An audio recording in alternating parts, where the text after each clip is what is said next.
Vajradar Sumati Munishasan Uta Vardanya Shri Bhadra Varsa Manya Sarva Siddhi Hum Pakyuke Kudan Dagelu Pakyuke Sundan Dagenga Pakyuke Tudan Dageyin Tenyerme Chiktu Chingelo Makyuke Kudan Dagelu Makyuke Sundan Dagenga Makyuke Tudan Dageyin Tenyerme Chiktu Lo Om Muni Muni Mahamuni.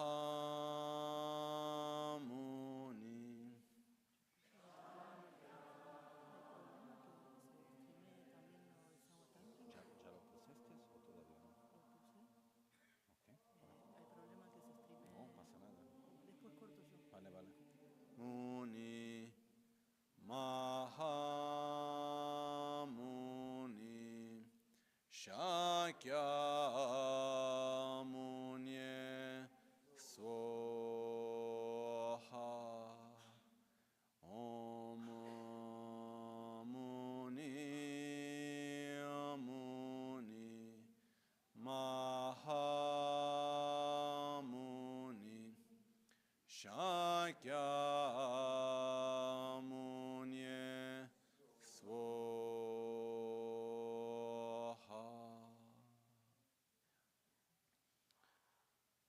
Sangye Chedan Tsoge Chonam La Chanchu Pardo Da Kyapsu Chin Dage Jinso Gibe Sonam Ki Drola Pinchira Sangye Drupar Sho Sangye Chedan Tsoge Chonam La Chanchu Pardo Dani Kyapsu Chin Dagi Jinso Gibe Sonam Ki Drola Pinchira Sangye Drupar Sho Sangye Chedan Tsogi Chonam La Chancho Pardo Dani Kyapsu Chi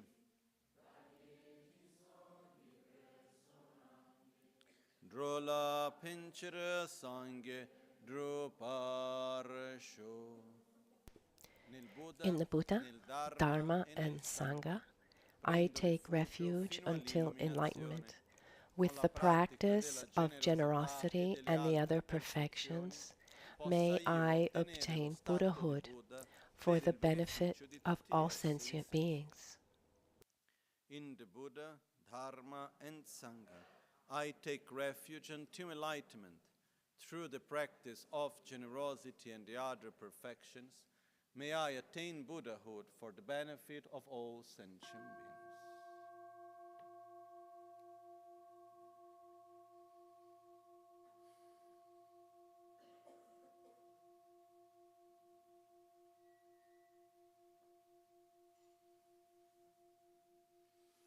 Buongiorno. Good morning.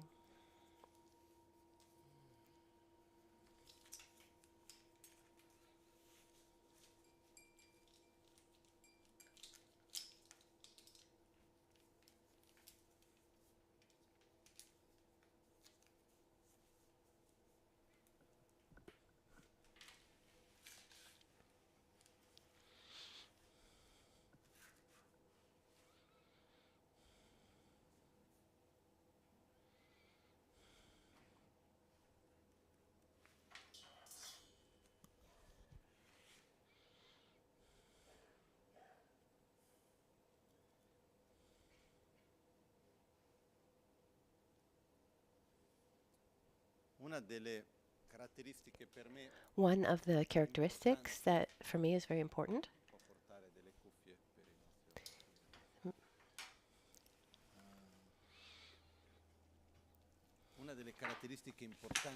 One of the important characteristics of Dharma in general, in Buddhism, is that when we look at Buddhist tradition as it was spread in the various countries, it adapted to the culture. That's why today we have, that's why I use the term Tibetan Buddhism, Korean Buddhism, Japanese Buddhism, etc. And then there's Buddhism that is practiced more in the Southeast Asia, etc. So one of the most beautiful things is that these teachings, this worldview, the practices have been able to, how can I say, survived is not the right word, but they've transcended and adapted to every culture. But we always needed someone to do this, to make this bridge well, because when a tradition is deeply present within a culture, to make this distinction is not obvious. I mean, what is culture? What is a spiritual practice? What is the religion? You need people who know both realities, one culture and the other. And today we have, and soon he will arrive, Zawat Rinpoche, who is an important Lama from Mongolia.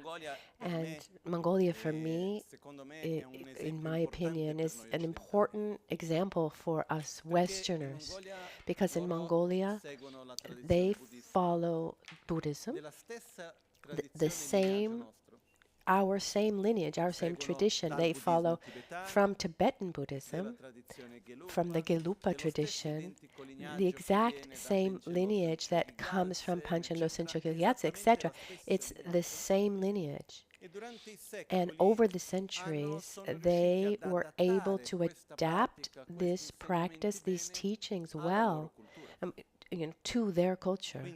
And so when we see, it's very beautiful to see that the practices that we do here are exactly the same that they do there. And when we go there and we say, oh, wow. And when they come here, they say, oh, wow, it's the same thing. So adapting to the culture, and this, in my opinion, is one of the strengths, knowing how to adapt to the culture where you are, know how to give value to every culture, every reality, and at the same time know how to integrate a specific worldview, such as the worldview of Buddhism. This, for me, is an example that we should follow. And then there's also another important aspect, the fact that, let me try to put into words, from my experience, when we are with people, even with a different language, a different culture from the other part of the world, but when they follow the same lineage, the same spiritual path and same lineage, there's something. It's like meeting a cousin that we didn't know.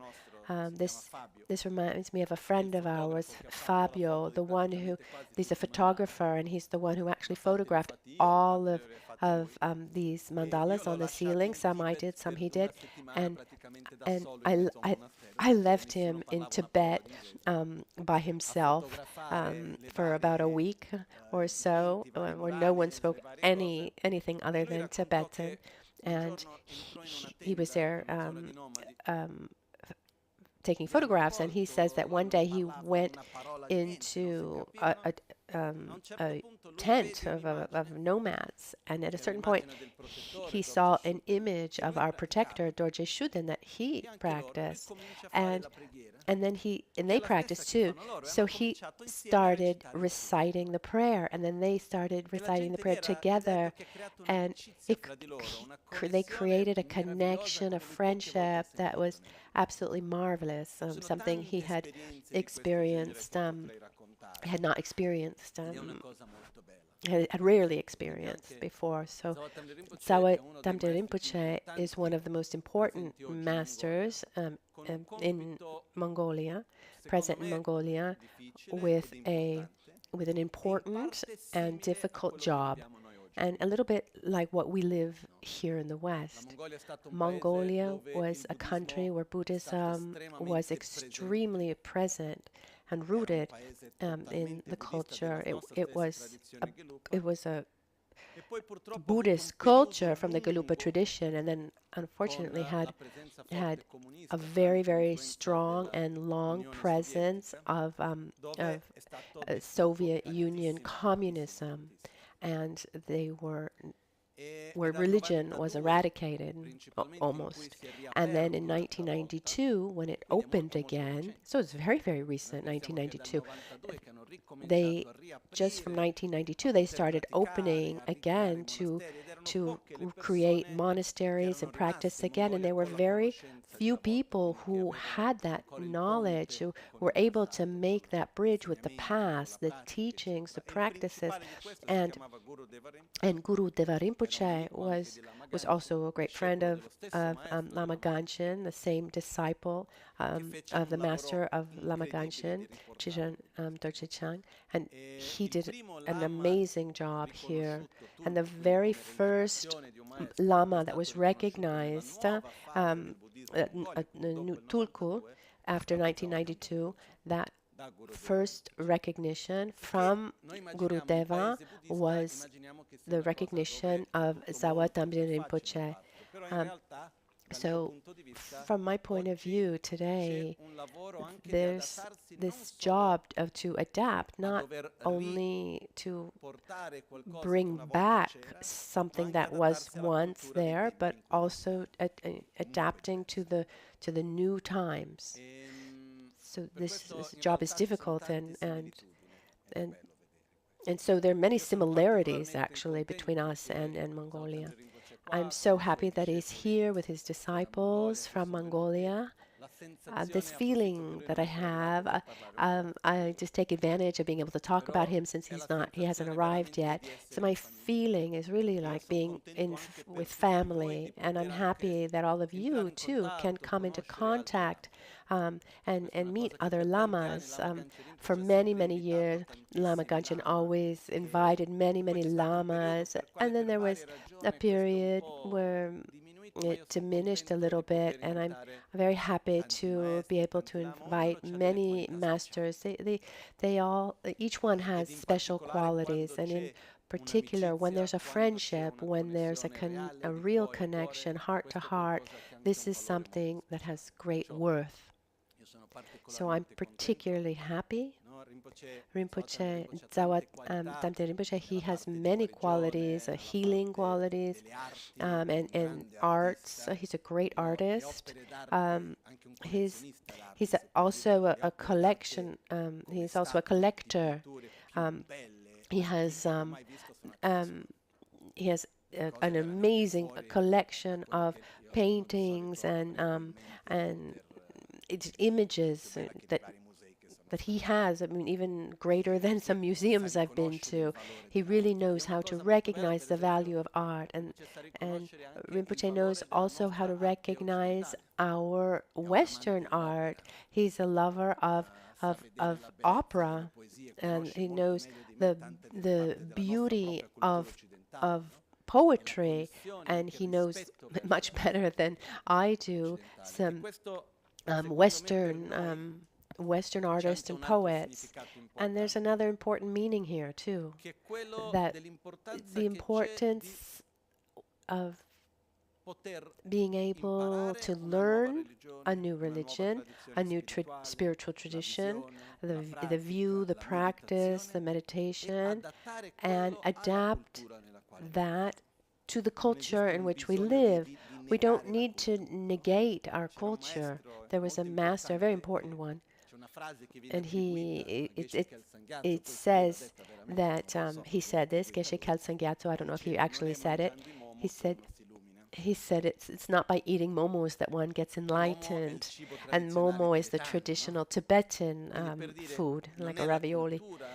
So it's not the culture, it's the practice, it's the view, it's the meditation, and it's important for us to be able to bring the practice of Dharma into our life in a sincere and deep way, and at the same time respect and adapt ourselves to our culture. So in my opinion, this is an aspect that is particularly important and true. It's said that generally speaking, the function of a master, of a spiritual guide, is not really to teach. Teaching is an important job. A master a guru can also be a teacher, but the greatest job that the guru has is to bless our mind, and often that comes really just with in the presence, being in the presence of someone who has qualities that we want to develop, has an ability to touch us deeply. Being in the presence of someone who has a deep understanding of the Dharma helps us. It moves something inside of us so that we can also realize things. So of course, now we'll have a brief moment together in these days that is here. You won't have the opportunity to receive teachings or many teachings, but just being in his presence, having this blessing, create this connection will be of great benefit. So I'm particularly happy that we have this opportunity.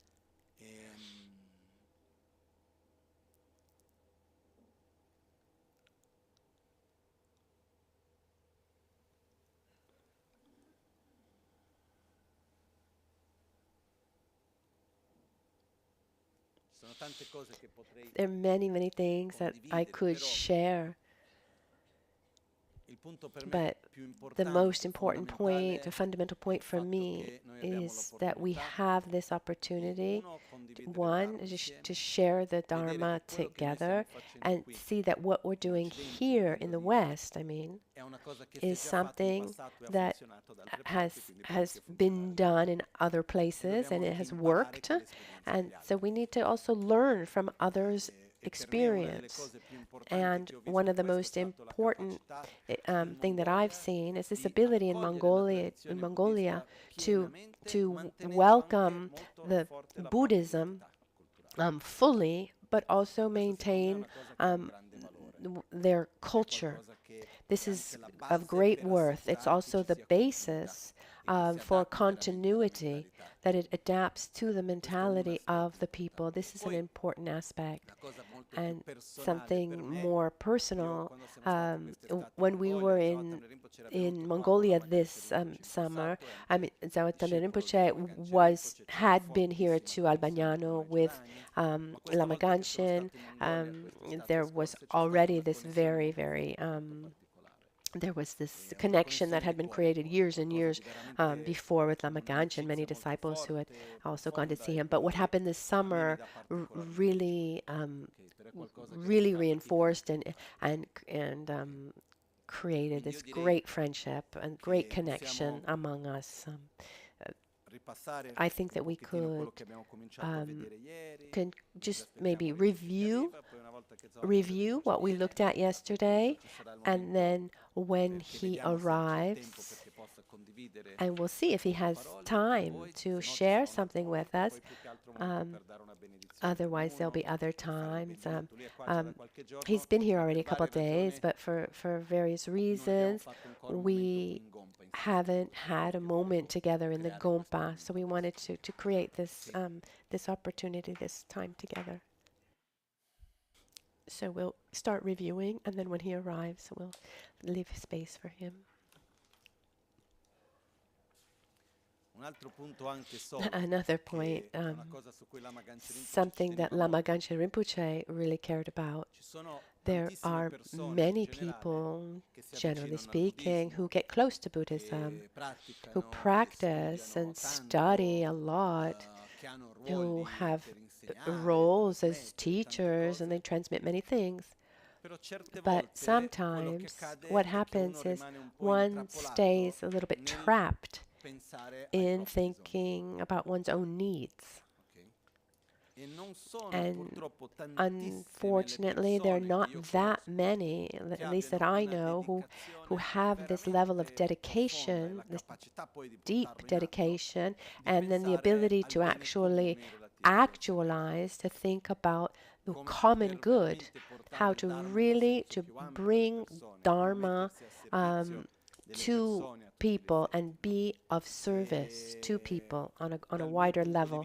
From my point of view, what I've seen, also sharing with other masters, and Zhao Rinpoche is in Mongolia, he is the most important Lama who has this ability, who puts himself at the service and adapts himself to the mentality there. I respect this quality tremendously. So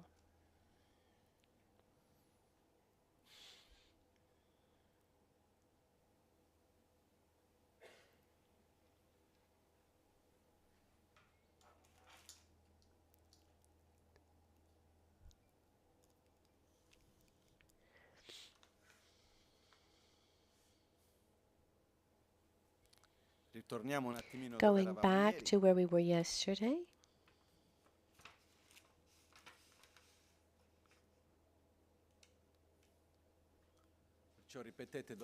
Please repeat after me. Nang yang tong, tong yang den, den yang zun, zun yang nang. It appears yet is empty. Is empty yet is true. Is true yet is false. Is false yet it still appears. Appears yet is still empty.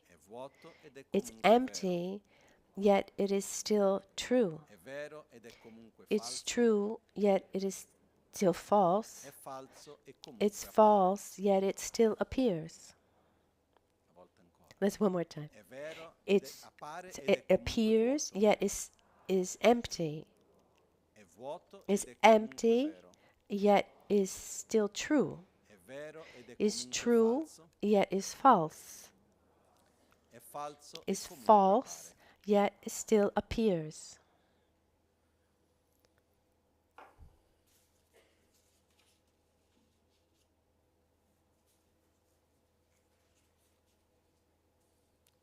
At the basis of our conflicts, of our suffering, at the basis of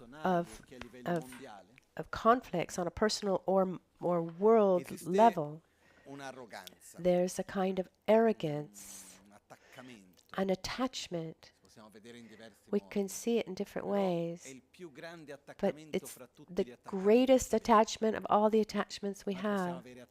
We can be attached to material things, attached to sensory pleasures, attachment to our name and recognition, but the strongest among all the attachments is in my opinion, the strongest attachment that we have is reality according to the way we see it, that in our opinion is reality, the reality. Each one of us, wanting or not, with awareness or not, lives reality, himself, others, every situation, etc., through the filters of oneself. There's no choice there. The only way that we have to experience, to live something, is through our own filters. And within that, there's our physical state. Yesterday we gave the example of colors, that when we see colors here, we have red and green. And we see it as something being objective, when instead it's light that reflects on the surface, and depending on the type of surface, it absorbs. Some absorb and some reflect these waves, and these waves come to our eyes, and our sense faculty perceives these light waves with the various frequencies to which a meaning is attributed. If we had different eyes, we would see colors differently. A dog sees two different tones, hues of gray, and we see red and green. So what happens is, one of the filters through which we perceive reality is through our body. I mean, does your reality change when your hormones change? It does, doesn't it? So the perception that we have according to one's age also changes. When one physically is, when one is healthy and rested, or one is sick or tired, we have a different perception. So one filter is our body, another one is all of the information we've received, all the stories we've heard. We live the world, we live with our reality through these stories. A little bit like, so what happened? This happened.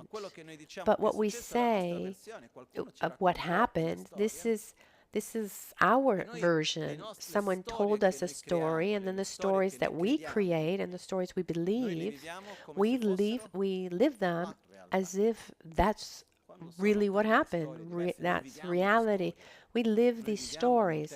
We live within different storylines. So one filter are our own storylines. There's also the filter of our own past experience. To understand this, the clearest example is this example with the salty water. Once in Milan, many years ago, I was teaching at the Kumpen on a Wednesday. It was hot. I went to drink water. It's absolutely normal. I took my glass of water, and as soon as I touched the water, something strange. It was extremely salty. I tried not to make any kind of strange face. I didn't want to offend anyone. And at the end of the teachings, I called the ones who were organizing. And I said, "What is this?" And then they said, "Oh, it's water." And I said, "There." And the bottle was there. And they tried it, and it was very salty. Long story short, one of our dear friends, Linda, who was there, she had been to the seaside, and she had some cirrhosis of, so she took the water from the sea, and it was the same bottle that we use for drinking. So the main point is the week after I went back, and before the teachings, they said, "Okay, Lama, we bought this water. This water is not seawater, we promise. We've checked. Don't worry. It's actually mineral water." I was absolutely sure that the water was good, that it was mineral water. But the moment of drinking it, what did I do? I tried it. I mean, I had to slowly, and then I tasted it. So that past experience that I had spoke louder than my conceptual understanding of how things were. And here there are traumas, all of our experiences of the past that speak louder than our logic that says this is like this and that is like that. And that's another filter through which we perceive reality. So we have our physical state of being, all the information that we've received up to today, our experiences of the past. We have our predispositions from past lives that we bring with us, these imprints that we bring with us. And then we also have our genetics. And that's another filter without getting into details now. But scientifically speaking, it's seen that certain traumas that are handed down genetically, in other words, we today are influenced, the way we live our lives, we're influenced also by our own ancestors. And in the Buddhist, in Tibetan, it's called Rigyu Gyaltsen. This is the imprints that come from our ancestors, or genetic. Today we would say genetic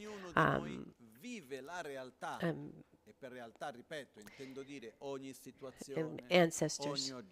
So we live our reality, ourselves, every object, every situation. We live all of this through these filters. That's clear, isn't it? We live reality through all of our various filters. But when we find ourselves in front of someone, in front of a situation, what do we say? Oh, look at the light that comes to my eye, to which I attribute this meaning. No. What I see is what's there. What is. So reality constantly appears to us as if it existed independently from those filters. And it's interesting that we don't see what is, we see what we're able to see. And there's another very interesting point here. I have to go back and find the technical name for this, but when we see something, I mean, we're talking about like physically, when we see something, our vision, that quantity of information that comes to our eyes, to our sight, many, many, many. And one of the functions of our brain that is very important is to actually choose among the information that we receive. It's so the information that comes to us is much greater than what we're able to be aware of and actually attribute a meaning to. There was during a documentary I heard, it was some scientific documentary, it said that in every second we receive about 2 billion pieces of information, our brain, through all of our senses, 2 billion pieces of information. And through this process of selection, we're aware of about 2,000. So in other words, that we need to constantly sort the information. What do I need? I'm guiding, I'm driving. So what's the information that I need to give priority to? The road, other cars, other things that come, we don't give importance to, almost as if they didn't exist. And there's an aspect that's really interesting, in my opinion, that when we have desire towards something, when we have a particular interest in something, our mind gives priority to those subjects while it's sorting. What does this mean? That we don't see what is, we see what we're able to see. We see what in our opinion, even on a subconscious level, what we need at that moment, on a very banal moment, a banal example. Many have experienced this. If you are not interested in something, you don't see it. For example, a certain kind of car. I've seen this happen. At a certain point, you start getting interested in a certain kind of car. Maybe you want to buy it. And then from one day to the next, you see that car everywhere, as were before. You didn't think anybody had it. You buy that car and it's everywhere now. When it happened to me, the story I've told many times, this transformation, this electrical transformation cabin, I'd never even seen something like that. Then we needed to do it here for the temple, and I didn't agree with. It was so expensive. I didn't want to do it. And at a certain point, I said, I said, okay, we have to do it. And along this process, one day I was driving from Albagnano to Malpensa. I start seeing these electric transformation cabins like pop up like mushrooms, and I assure you that before that they just didn't exist. I had done that road thousands of times. I had never seen them. But what happened? Why are they there now? Because I opened myself up to their existence. So what we see, it's a reflection of what we are, what we have inside of ourselves. But it's not something objective. Is that clear? I can't see what I haven't opened myself up to. Like once I remember going to walk in the woods with Pete, who started explaining, they started to explain the various things in the woods. What do I see in the woods? A lot of green. Maybe something a little brown. Okay, I can say this is a tree and that's a shrub, but that's about it. Maybe after a couple years being here, I can tell the difference between a pine tree and a walnut tree. But Pete has a deep understanding of nature, and so what he sees is much different than what I see. It reminds me of this important master, Geshe Champasenge, who came to Italy in the 1960s. He had done all of his studies, traditional Buddhist studies in old Tibet, and then he got to India in the 60s and was sent by the Dalai Lama to Italy. There's also Professor Tucci. And another Lama, and I just imagine from old Tibet to Naples. Yeah, they were sent to Naples in Italy. Just that must be an absolute shock. Okay, now Rinpoche has arrived.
As we said, that we're able to see what we can see in the same way, even when we meet someone, you see what you're able to see. And that's why also it's said that blessings depend on faith. Because when we receive a blessing, it's important from our side to open up to His qualities, to also receive those blessings and connect. So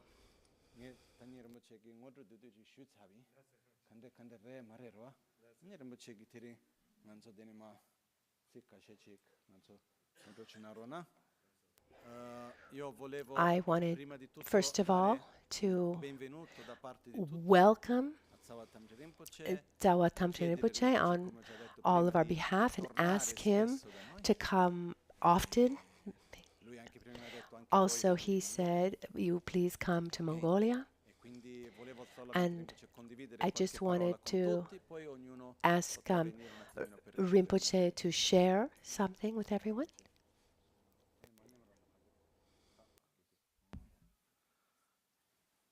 Rashidele, buongiorno, good morning.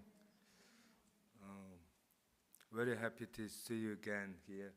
Our Rinpoche, we are sons of one or many Padre Gurus, especially our Kanje Rinpoche is our Padre Guru. Kishi Tubden Tenleng, our Father Guru.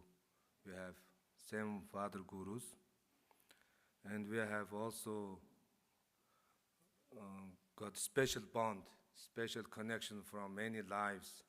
But this connection is not easy to come. We had great challenges, great struggles, but we pass, and year by year, we near. And Mongolian ancient words say, the best friend, the great time show, the long time show, the best friend. Also, the best horse is your long distance travel. Then you know the good horse or not good horse. Same like friends. We already passed a long relation, and we know we had a great connection from previous lives. Also, Rinpoche this year visited our small monastery. Generally, I'm a small monk from small place. Nothing compared with Lama Michel, his realization, his education, his method, his compassion. I don't have this much compassion. I don't have that much education or realization. I don't have anything. I'm just, but I have connection with him. That's why I'm very happy to come again. Generally, I came here 2001, I think. 2001, it was only the concrete building. I saw round here, I saw the spring water. Our Padre Guru showed me here. That time, I think Rinpoche was in India, in Sera Monastery. And then that time also, Amdo Yondan Jamtso was here. He is one of my guru. I have 22 gurus. In my life, I studied from them. One of Amdo Yondan Jamtso was here. He also lived here happily because our Padre Guru looked after him. And then I had last visiting with Amdo Yondan Jamtso here also. I had a very deep memory in this place, Albagnano. And later also I came here, you know that I came here during the Father Guru lifetime. These days I heard Rinpoche giving the Shunyata teaching. Yes, Shunyata, the emptiness. It's, if I would say some words about his teaching, generally the Buddhist teaching and Guru's teaching, which difference with the other religions' teachings?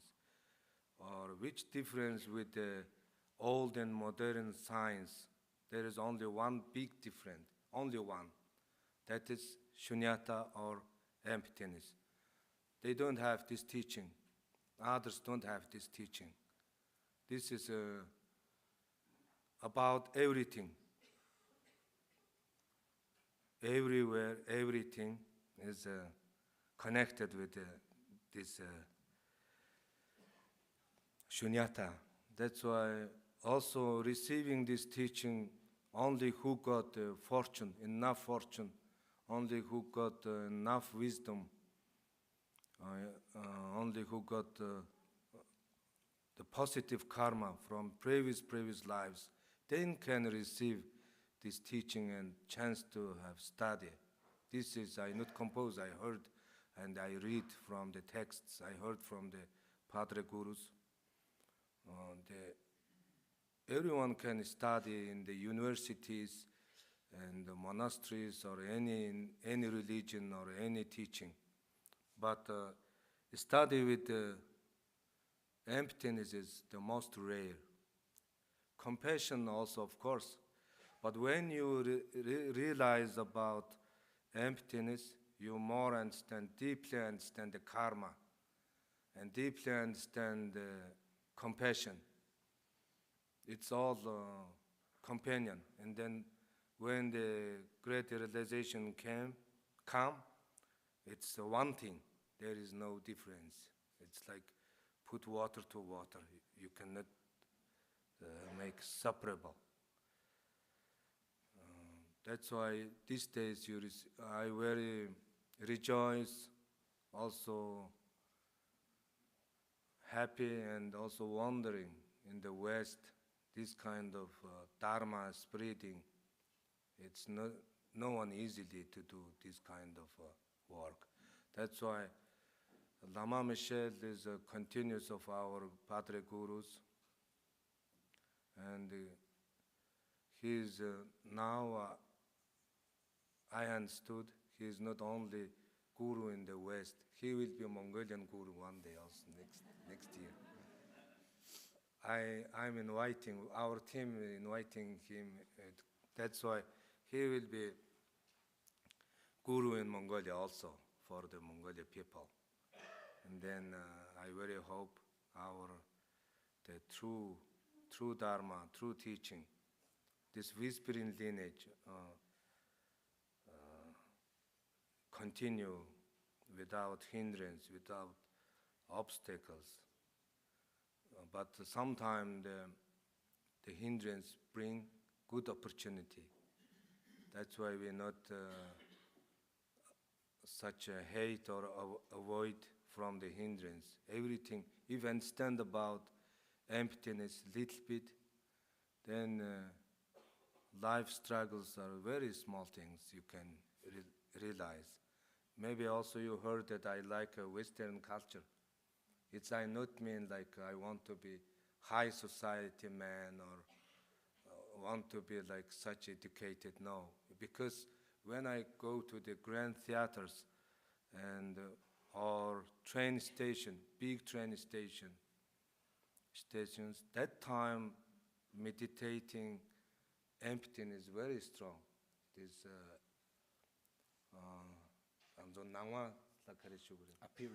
appearance, yeah. The appearance I receive very different. I also found many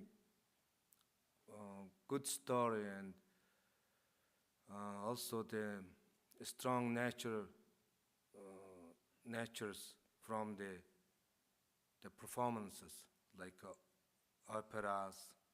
And then I very wonder, the Giuseppe Verdi, Shakespeare, why they, even sometimes their writing is very sharper than the religious people.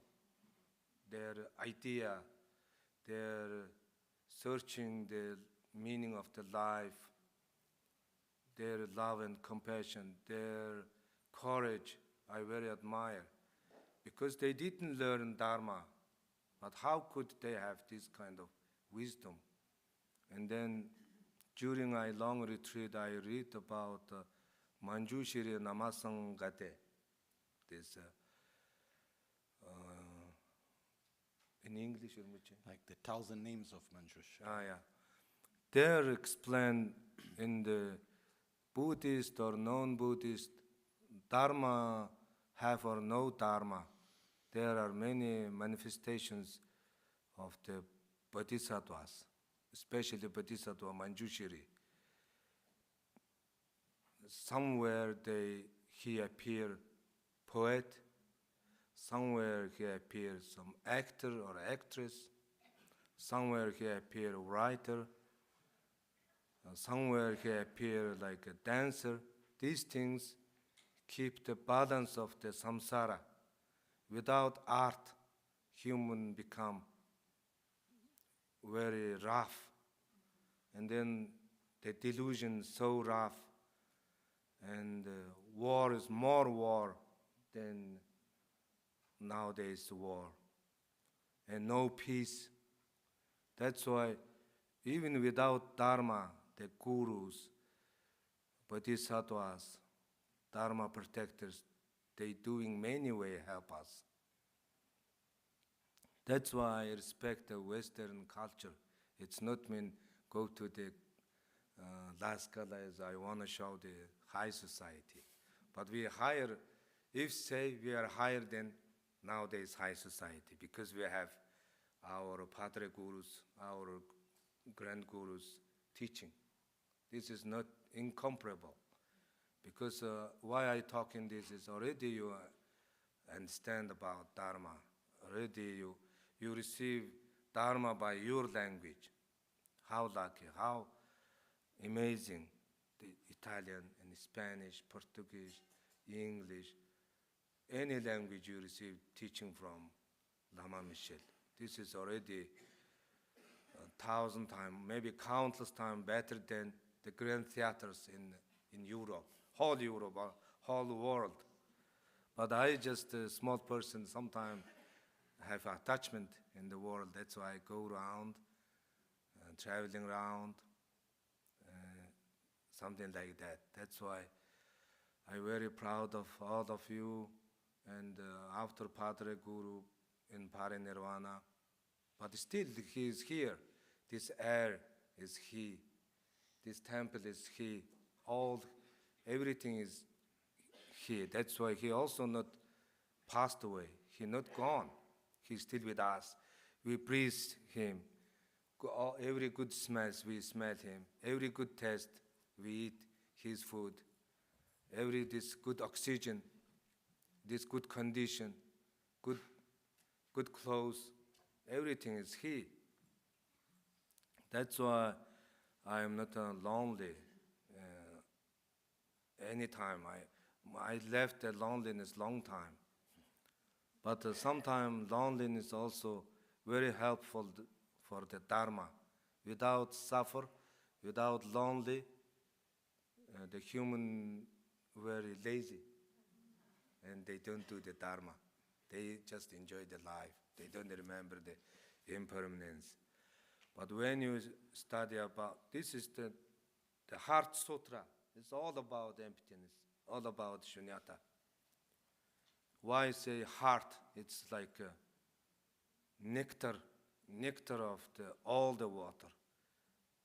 It's energy of all the elements, for example. That's why if you understand about little bit about emptiness, then life is very meaningful. Everywhere, emptiness is everywhere, not only in the center, not only in front of the guru. Everywhere. Especially I went one time, many years ago, I went to Tokyo. There is one train station, world biggest train station. Tokyo-Eki. There, the road, one day 3 million people go through. 3 million. And then there is one big Starbucks, and then sit there, drink some coffee, and think about little bit meditate about emptiness. From that time, this appearance of the emptiness is strong, very strong. And if I travel, every big cities go the Grand Theater, also feeling this appearance stronger and stronger. It's like a kind of maybe I go wrong, I don't know. That's why this is only my experience. That's why you should try, I think. It's nothing wrong to try everywhere, in bus station or just walking in the mountains. And then also think about the time. Also little bit learn about astronomy. Then you will more understand about the emptiness. Because nowadays the science talk about black hole, black matter, and multiverse world, universe. It's everything in our Dharma, everything. If we little deep more research, then we will see what is black hole, the Buddhist version way. That's why it's the key is the shunyata. And I very rejoice, very thank you. These days I will stay with Rinpoche, happy, and then next year welcome back to our Gobi. Thank you.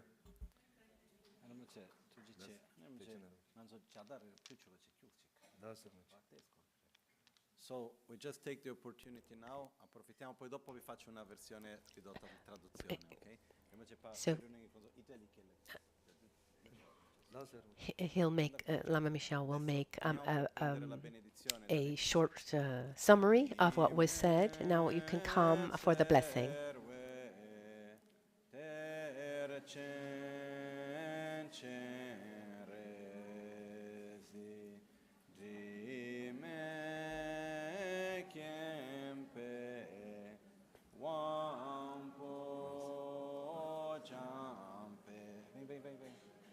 Passa reto para trás.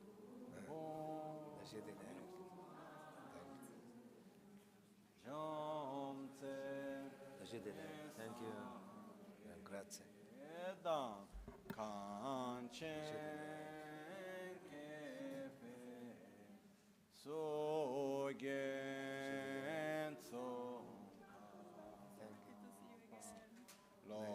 Losang Chökyi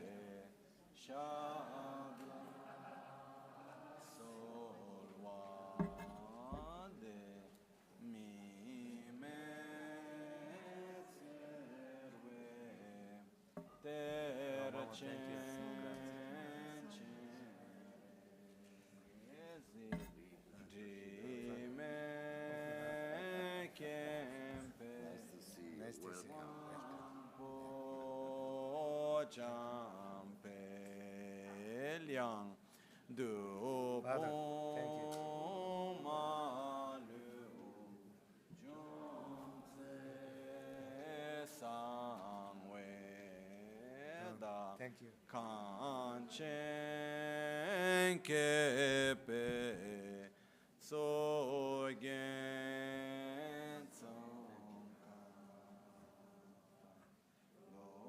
Losang Chökyi Shabla Solwa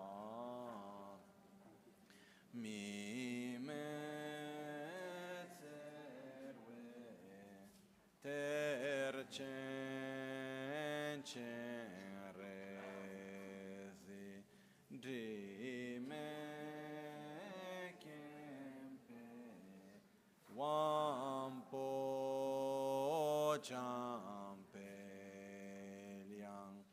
du pong ma lu jom tse sang we da kan chen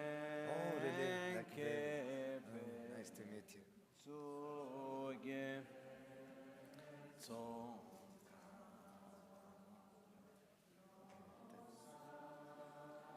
tak pe shabla solwa de mi me tserwe ter chen chen rezi di me kempe wang po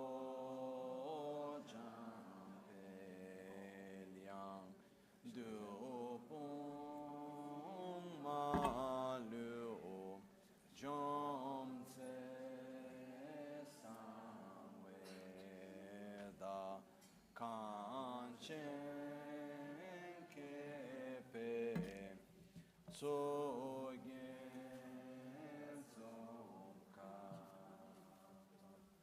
lo sa Shabla solwa de mi me tserwe ter chen chen rezi di me kempe wan po champe liang du pong ma lu jom tse sang we da kan chen ke pe su ge tsong ka pa lo san tra pe shabla solwa de mi me tserwe ter chen chen si di me kempe wang po jampe yang du po ma lu jom tse sang we da kan chen ke so gen song ka pa lo san cha pe shabla solwa de mi me tserwe ter chen chen rezi di me kempe wam po champe liang du pong ma lu jom tse sang we da kan chen so again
Oh, Anuk.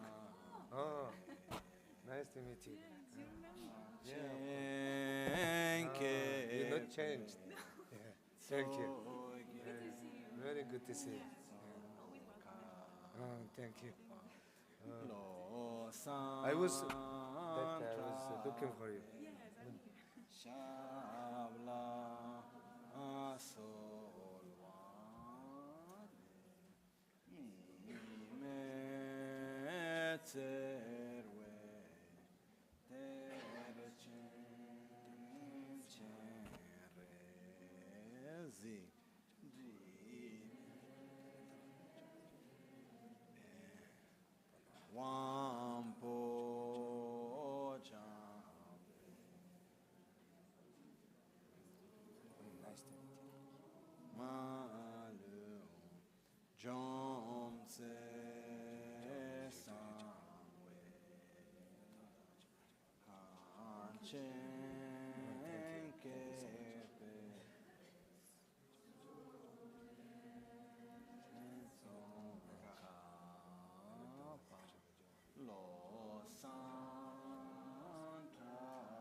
Oh, yes. Italian group with you.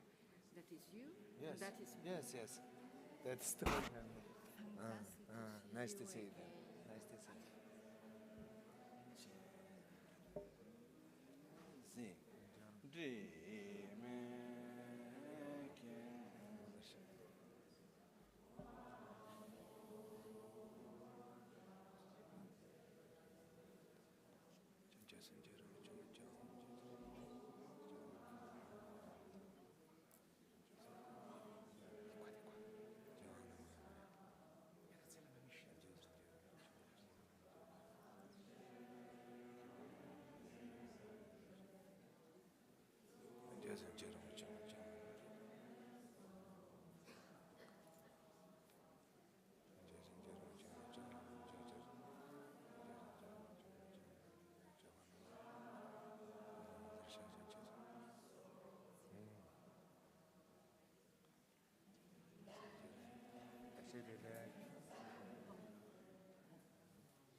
Samana.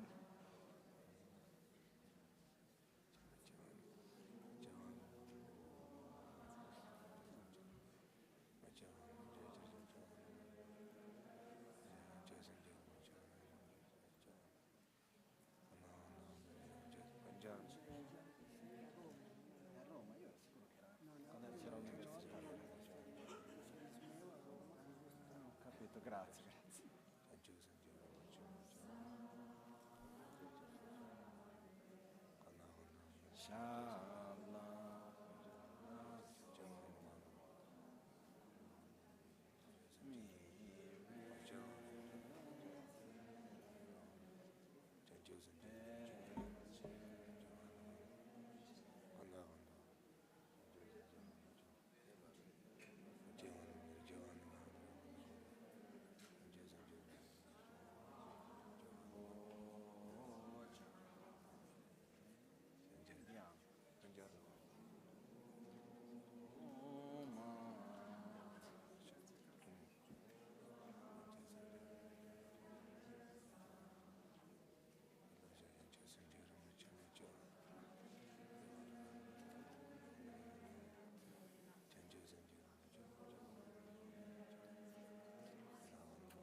Lasa. Anzo Java. Nick.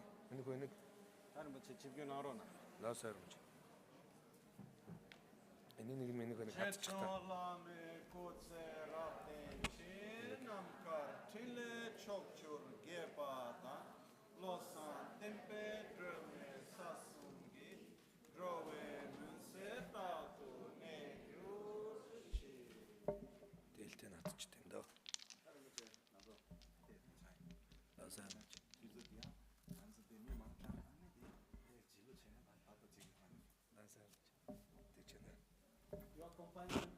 Ci troviamo fra 2 minuti.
tamche gyule chum te gyu deshi gokpa kaimba gejon chembo teke sum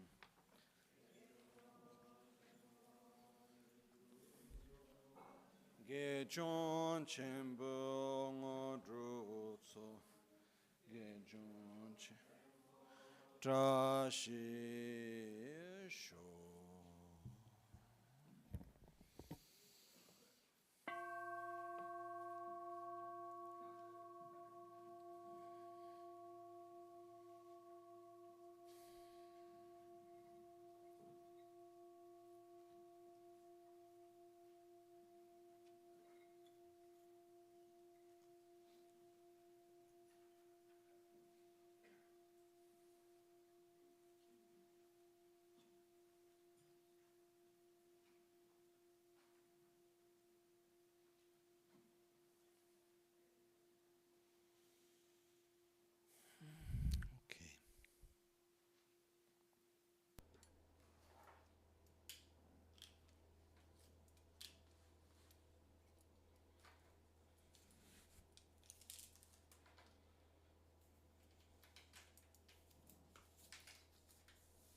nella mia esperienza, In my experience, una delle cose importanti nel nostro percorso something that's important è quella di along entrare in our path contatto con is persone to come into che abbiano contact le with qualità people che vogliamo who sviluppare have the qualities that we e want to develop permetterci di and essere allow aperti ourselves per to be entrare in contatto con open loro. to Questo non vuol connect dire with them, necessariamente which dentro doesn't l'ambito buddista, ci sono necessarily tanti mean contesti. within Questo vuol the dire anche essere Buddhism, within aperti Buddhism, verso ciò che in many abbiamo different davanti. contexts. It Tanti means contesti. it's about being Io ho open avuto to questa what's in esperienza front con of us. persone I've had this nell'ambito buddista, tanti experience maestri, ma anche nell'ambito di altre religioni e in ambiti with non religiosi. with Buddhism and other religions, and also in Esiste questo non-religious concetto di base che ovunque c'è sectors. interazione c'è So trasformazione. wherever there's interaction, there's E quando noi ci transformation. troviamo So dinanzi when a un we altro, are a in front secondo of di someone come noi ci else, apriamo, depending on how noi we entriamo in open contatto con up, un aspetto piuttosto che un altro we dell'altra persona. we enter into contact with one aspect or Tradizionalmente viene another. usato il termine Traditionally, we use the che term, per poter ricevere la we say benedizione ci deve essere la fede. to receive a Che la blessing, fede there vuol dire in we need realtà è avere faith. l'apertura. And faith actually means Come quando incontro openness, having qualcuno, io mi openness. apro a te So e when I questo mi meet permette di someone, I entrare in open contatto up con to una parte you, and that piuttosto che un'altra. allows me to come into contact with one part or another. Comunque, In questo è any un punto case, importante. this Rinpoche is prima, an important secondo me, la point. maggioranza di voi ha capito quello che ha Most detto. of you, I think, Però c'era understood what una he parola che said, ha utilizzato but there was che one secondo me word non tanti hanno capito. that he used that I don't Quando think si all of riferiva a you Lama understood Rinpoche, e l'ha detto when tante volte, when he made reference usava il to termine padre guru. Lama Rinpoche. He used the term Padre Father guru è Guru. il guru che è il Fa- padre. Father No? Guru Vuol dire is anche il modo più rispettoso. it's In even tibetano like si dice more. palama. It's the Pa more vuol dire padre, respectful lama way. vuol dire In guru. Tibetan, we Pa say lama, Pa padre guru. Lama. Quindi quando lui ha detto So è Pa stato is qua father and Lama Guru. insieme So con when padre he was guru, saying he intendeva was dire che here insieme con Lama together Tsongkhapa with Rinpoche, no? Father Perché nella parte Guru, finale, quando lui and disse at the end, Lama Tsongkhapa he Rinpoche said fisicamente Lama non è qui con Rinpoche noi, is ma è not here sempre presente physically, nell'aria. Lui ha but detto venendo qua but coming nell'aria che here, respiro, sento he's questa here. presenza, I per feel esempio his nell'aria presence in the che air that I respiro, nelle breathe, immagini in che all the vedo, in images that tutto I quello che see, in sperimento, everything qua that I sento la sua experience. I presenza. feel his presence. Quindi And so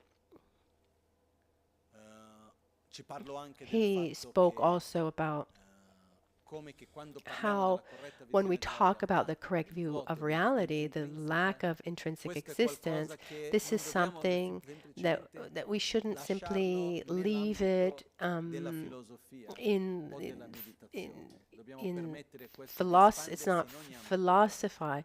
It's not vita. philosophy or Esempi suoi personali or di just rimanere here del tempo when nella we're stazione studying di prima Buddhism, and proprio then he vedendo gave quelle some examples migliaia e migliaia of di his own persone che andavano experiences avanti e indietro about e meditating on inconscio emptiness. For avrebbero example, when he was in the potuto train percepire che station in tutto in realtà è Tokyo, where 3 relativo, million come people è would go by every un'illusione day, in he was qualche saying it modo just la all percezione those. che noi He abbiamo could della see that realtà. just the perception of Che reality that we molto have spesso is quando è andato nei illusory, vari teatri, or in questa various sera, ha voluto a ristoccare theaters. questo He aspetto he illusorio della really realtà. could touch that illusory nature Quindi of questo ci porta al reality. fatto anche And di this dover takes us applicarlo nei vari to the aspetti fact that della we vita, need to quindi non trattenere apply gli this to insegnamenti various solo aspects of our nell'ambito life. della nostra So vita. don't leave the teachings here. Ha fatto anche una And he cosa che è molto also did tradizionale. something very In traditional. tibetano si The dice Tibet Khen Kengkyuwa in Tibetan. Khenpa Kengkyuwa, vuol dire quando Kempa qualcosa si riempie. is when something Kyuwa fills vuol up, dire svuotare. and Kyuwa means to empty. Per So esempio, fill se and noi andiamo a empty. prendere il So, for testo del example, if we Bodhisattva take the Charyavatara, text uno of dei più Bodhisattva importanti testi Charyavatara, nella one of the most letteratura buddista, important all'inizio del texts testo Shantideva within dice: the Buddhist "Io non literature, at the capisco beginning, niente, Shantideva says, io I don't sto understand scrivendo questo anything. I'm testo just non per writing beneficiare this, nessuno, not ma solo per for familiarizzare la mia mente con quello for che be adesso c'è." not to benefit anyone, but just so I can familiarize my own mind.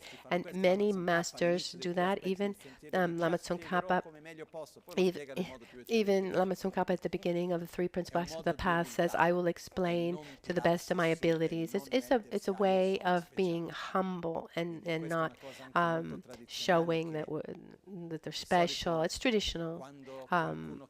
So it happens, if someone really has a quality, they probably don't have such qualities. All the great masters that I've known have always shown have always shown their qualities we've perceived their qualities. They weren't showing their qualities. And he has a great knowledge of the Dharma, great experience of the Dharma. He just finished a 4-year retreat of Yamantaka. He is saying, oh, I don't understand anything. I don't know anything. It's Lama Michel who knows everything. It's a way to show this humbleness. It's not false. It's something that's actually very important, because one of the greatest dangers along our spiritual path is when we start nourishing our ego with the recognition of others. There are certain traps, places where we can slip. And when we start having a position of recognition, or we have more experience, or you have a position where people look at you as a reference, there's that trap of the image. Even when we're helping others, for example, when we help someone, if that's of benefit at the beginning, there's a very sincere love and compassion, and then we receive recognition from that, and there's the trap. At a certain point, there's that danger. It doesn't necessarily have to happen, but there could be this trap where we want to help because we want to be the one who helps. Not because we, but we basically want to. Well, we want the other to be well. I mean, that can also be true, but there's also this aspect of our ego that's pushing. So, when we see masters or practitioners, we need to be careful. We need to protect ourselves from this dynamic that does exist.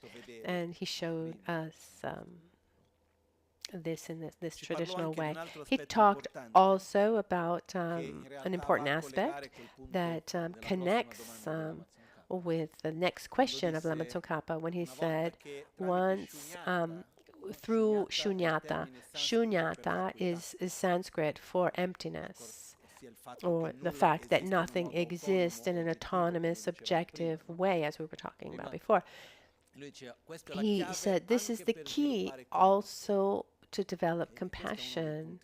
And this is a very important point, because very often, and he said, it's through shunyata, one has more faith in the law of karma and develops more compassion. If we want to see if we're doing if we're following our path well, the more I study, meditate on emptiness, if that gives me more certainty that the law of karma, and if I have more love and compassion towards others through my studies, that means that we're doing well. If instead, as I'm developing my understanding of the correct view of reality, brings me to have indifference towards karma, or, everything's all empty, or indifference towards others, or indifference to the suffering or the joy of others, it means that you're doing the wrong thing. And this is a very important point. As we saw before today, it appears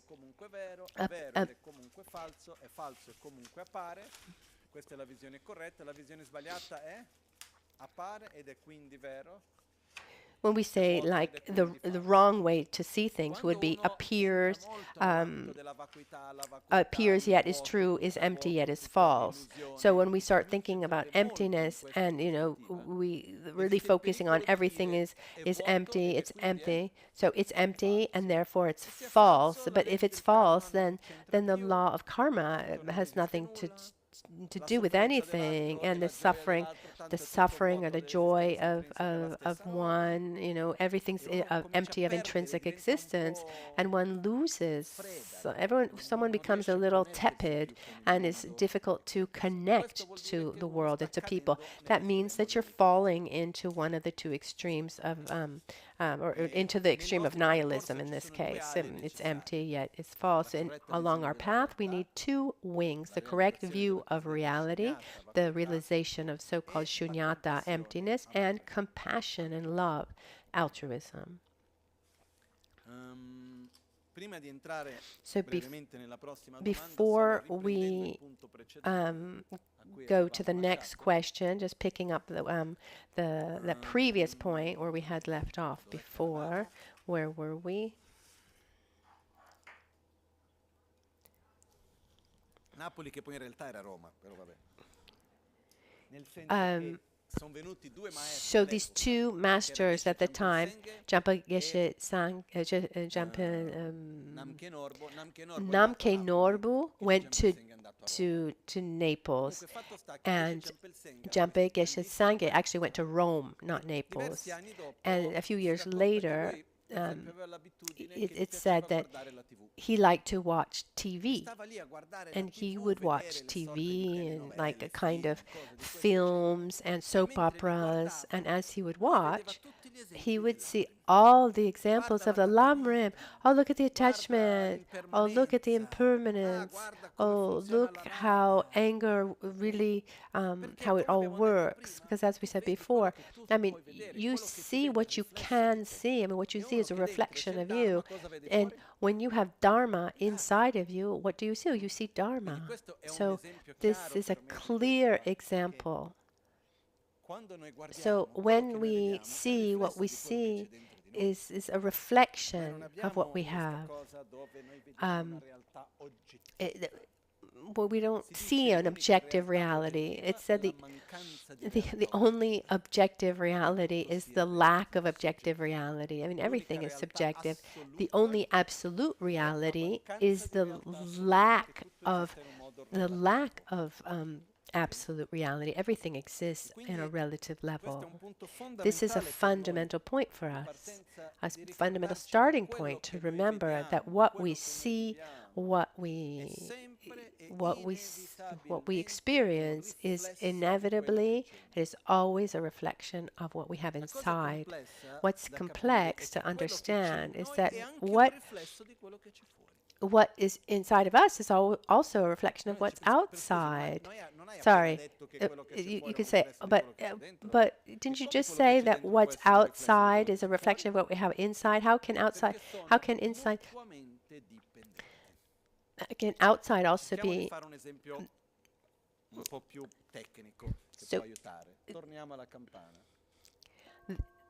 outside and inside are mutually independent, like the example of the sound of the singing bell. That generates a vibration on the metal. That vibration generates, it comes into contact with air that's in contact with the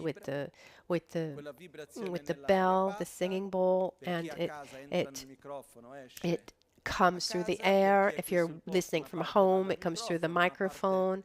And anyway, these sound waves come to our sense faculty of our hearing, and though our brain discerns and gives importance or not to that sound, and we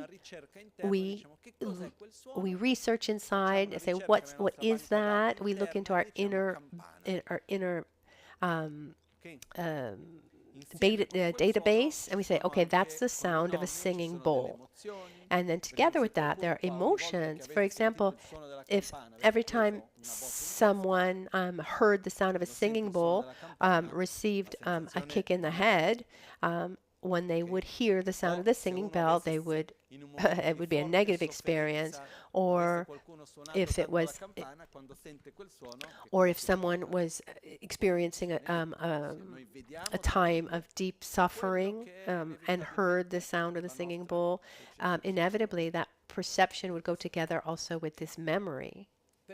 So as I listen to the sound that I hear, the sound that each of you hear, is it the same or is it different among us?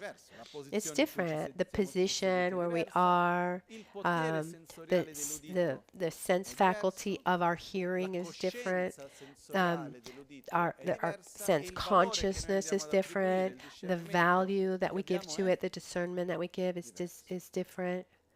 So we could say that the consciousness that perceives the sound of the singing bowl is different to each one of us, right? So I play the singing bowl, we hear the sound, so there's a part of our mind called sense consciousness or hearing consciousness that perceives that. That sense faculty that perceives that cannot exist where there is no sound of the singing bowl? Let me just repeat the question. So the hearing consciousness that perceives the sound of the singing bowl, can it exist without the playing of a singing bowl? No, I can have the consciousness that remembers the sound, but the object of the perception is a mental image. It's a memory, not the sound itself. So without the sound, then you can't have the consciousness that perceives the sound. Okay?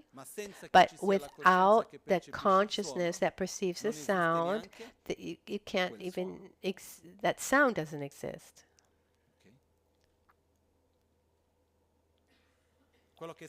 What happens? Someone say, but if I don't perceive the sound, it's because the sound's not there.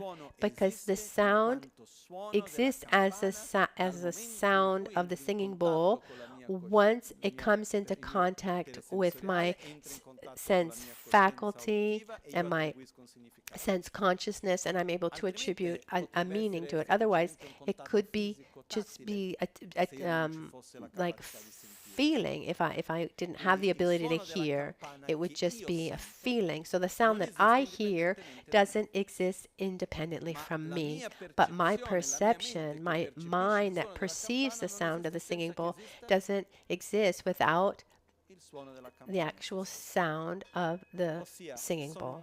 They are mutually independent.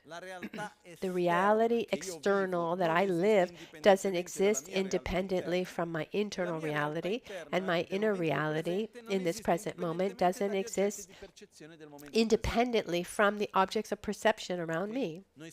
We are mutually dependent. So we are interdependent. Is that clear? Sometimes when I ask, is it clear? And it doesn't seem, I'm not sure. What's clear to you?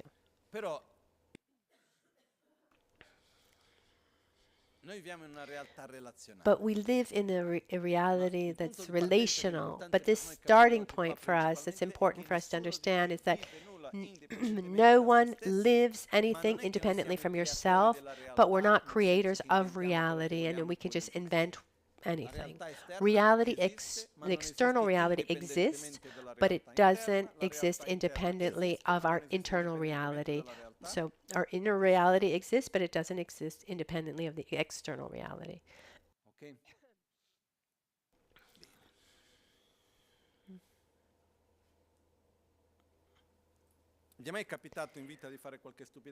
Has it ever happened that you've done something stupid in your life? Something that afterwards one says, what did I do? Or a wrong perception about something. You see something in the wrong way. When we go back to those moments, at the basis of those actions, maybe we were taken strongly by attachment or jealousy or anger or arrogance or anything like that. At the basis of those feelings, there's always the fact that in that moment we're living the reality through a kind of storyline. That's for us, it's not a story. We're living it as if it were reality. So that's why it said, don't ever talk about anger with someone who's angry. Have you ever tried? Doesn't work. I've tried a couple times. You try to tell someone who's angry to not get angry, then you become their object of anger. It just really doesn't work. Why is someone always right when they're angry? Or because that object of anger or jealousy or whatever it is, because that object of anger just appears as if it were the reality, their reality, and we live accordingly. That's the basis of our mental defilements. And then it becomes a super fertile soil on which all of our other mental defilements grow. When we start to understand this a little bit better, and we see, first of all, in ourselves the stupid things that we've managed to do up till today. Just an example that Shantideva gave. Someone comes to us and hits us with a stick. It hurts.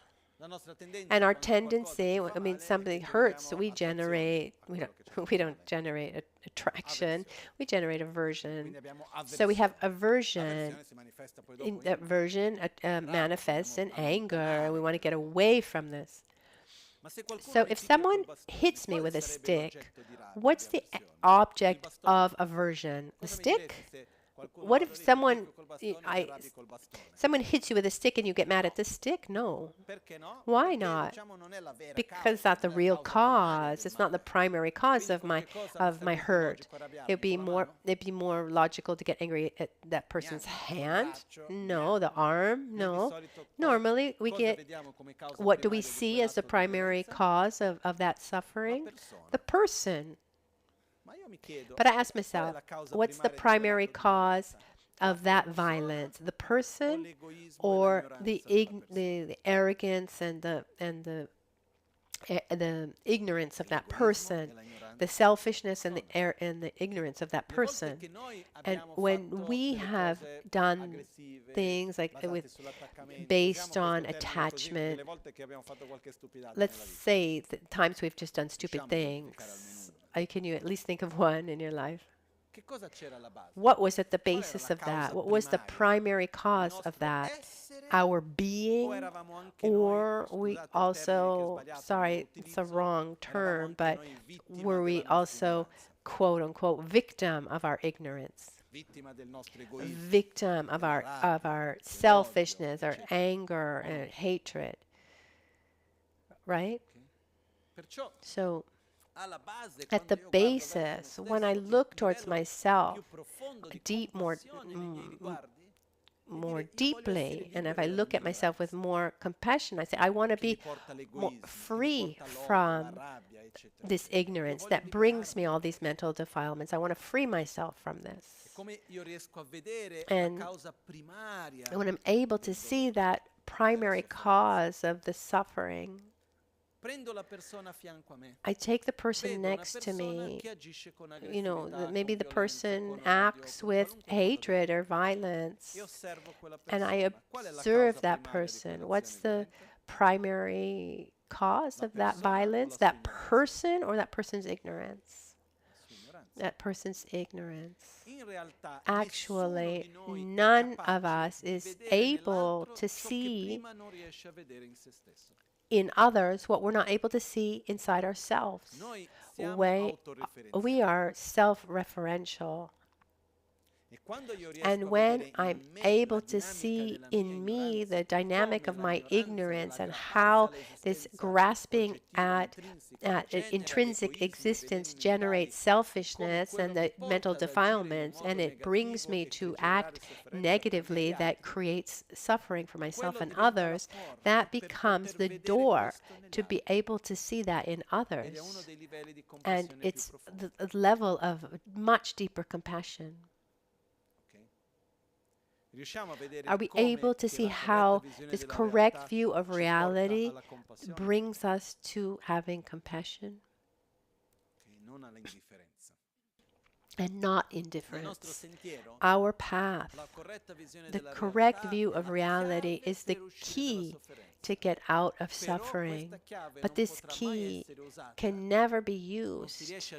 We can't just turn the key if at the basis we don't have love and compassion, the strength of love and compassion. They always go together. The next question that Lama Tsongkhapa asks us is also before the cultivation of bodhicitta, it would be necessary to gain the experiential realization that all sentient beings have been one's mother. But forget about talking about all sentient beings. When we simply observe a dog near our door, it would be indispensable first to generate a vivid experience, a feeling. It has definitely been my mother. Therefore, how would one handle meditating on it? È necessario soltanto insistere su un pensiero. Questo cane è mia madre. Oppure c'è un'altra tecnica di visualizzazione, come nel caso del sollevamento. So is it just a matter of insisting on thinking, this dog is my mother? Or is there another technical visualization, like in the case of lifting a machine? If there is, what is it? So we're talking all the time, may all beings have happiness and its causes, may all sentient beings, we're supposed to be Mahayana Buddhist practitioners, so we have this intent to help all sentient beings. He's saying, forget all sentient beings. But where's your compassion towards the one to whom you have indifference, like the stray dog, not seen by anyone? Actually, today we have more compassion towards dogs than the person who has just immigrated. So forget just generalized compassion when we don't have a specific compassion towards one. First, we need to open up our hearts towards one, and from that one, we can open up to all and not the other way around. So the question is, how do we do that? What's the method? Is there a technique, like something that we lift, like a kind of forklift? So, so I can lift up something very heavy there's something similar to this kind of forklift to be able to, in this case, that we can open up our heart to everyone. So here when he talks about seeing all beings like our mother, it opens up another subject. It's quite sensitive. So the basis of feeling compassion for others, there is gratitude. When we have a deep sense of gratitude towards someone, that allows us to get close to that person and generate more empathy and get closer to that other person and being more open to that person. When there's no gratitude, that creates indifference. Gratitude is one of the most important feelings that we have. In ancient times in Tibet, for example, it is taken for granted that one had gratitude towards one's own mother, because the logic is the following. If you're hungry and if you're hungry and you don't have food, if you're cold and you don't have any way to keep warm, or someone comes and feeds you, saves your life, takes care of you, protection, you would have a little bit of gratitude towards that person, wouldn't you? Today, just imagine that one day you're with no food, one day you're just without food, and then someone gives you food, you'd be very grateful. Or if we're sick and then someone comes and takes someone starts taking care of you, we'd feel grateful. So at the moment of our life when we were absolutely unable to take care of ourselves, when we're like a newborn has no autonomy. And if we're here, it's because someone, our biological mother or not, someone fed us, someone took care of us, someone protected us and allowed us to survive. Maybe some would say, oh, but you don't know my mother.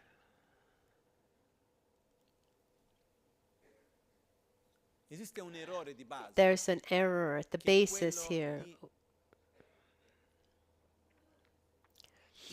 To idealize someone. And after somehow see that if that person fits to that idealization, and if it doesn't fit, we say we feel we feel that we've been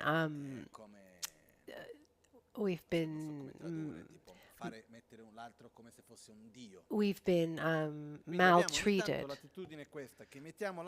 So we have this tendency to put the other as if they were tremendously important. We put them up on a pedestal.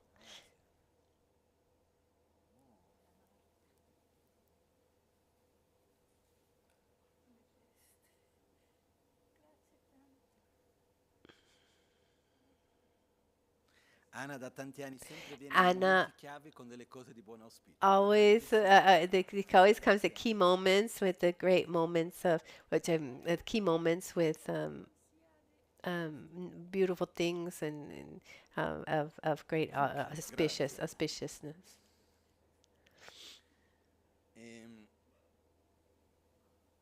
Dove eravamo? So we have this tendency, not always, luckily, but generalizing this tendency that we put someone up on a pedestal. You're the nicest, you're the best. I idealize your person. You know, I'm giving you so much importance. But once you're up there, I take my pistol, take my my rifle, you know, and I try to look for the places to shoot.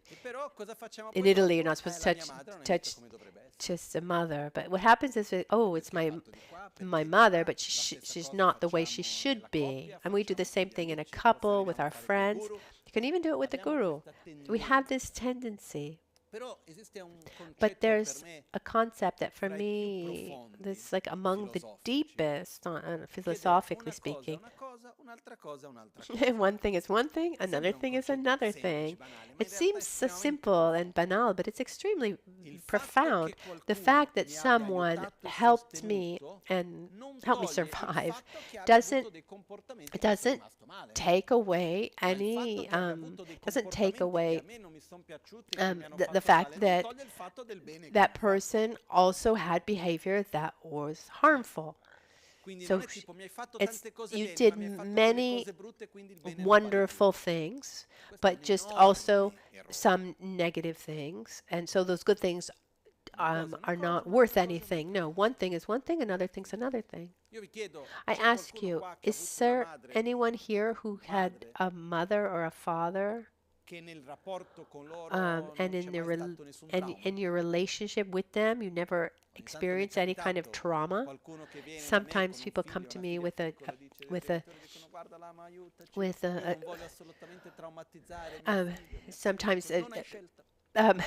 parents come to me with a small child and they say, we don't want to traumatize our child. And I say, you don't have a choice.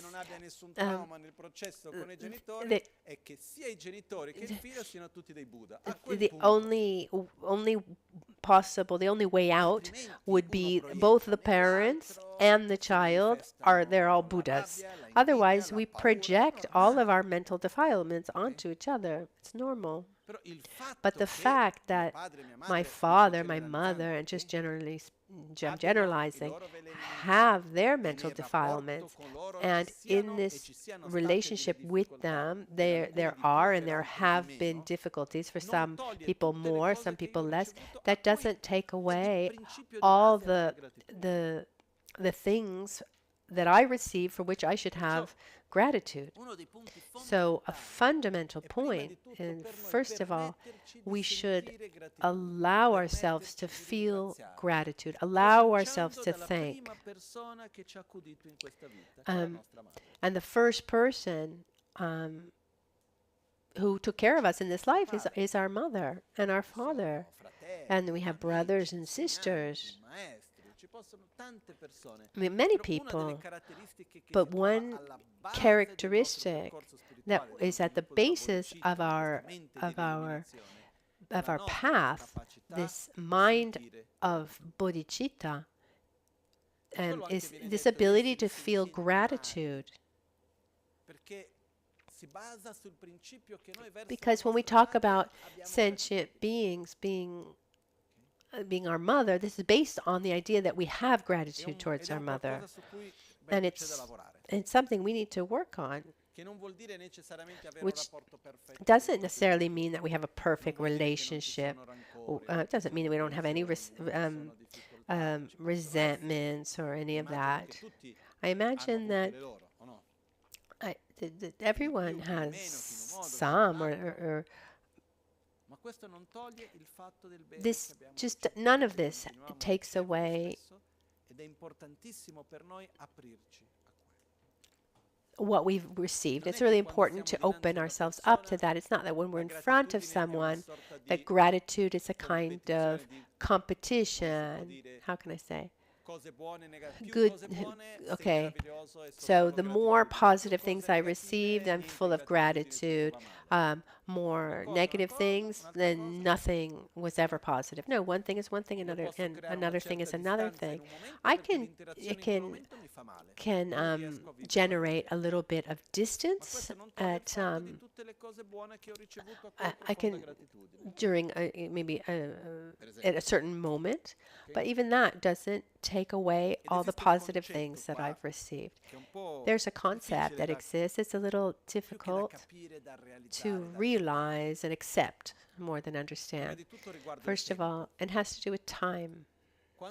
When in Buddhism we use the term from beginningless time. In Buddhism we say that. If we try to go back in time and look for a moment where everything began, you won't find that moment. You go back, you go back, you go back, you go back. Even if you look at the cosmology, there's the explanation in the Buddhism that we live in a reality where Zambulin Chewacharya is a number, like a excessive number, like hundreds of thousands of billions of worlds, Chewacharya. And there are these billions, hundreds of billions of worlds. A world, from what I understand, is a solar system. So it's said that in these various solar systems, other realities, there's some solar systems that are arising, and some are decaying and finishing, and there's like an almost infinite number of worlds. It's said that our world, our universe, making reference, from what I understand, our solar system, it will end through the fire element. It's the end of this great eon would be a complete cycle of a solar system. This whole reality that is born and then at a certain point ends, it dies. And when it's dying somewhere, it's starting somewhere else, and others are existing in the meantime.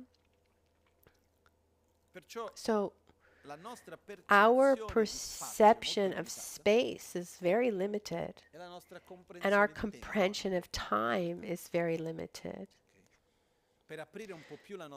To open up our mind a little bit to time, I remember there was this chart that I saw once. I'd like to find it again, this poster, and it had Buddhist teachings.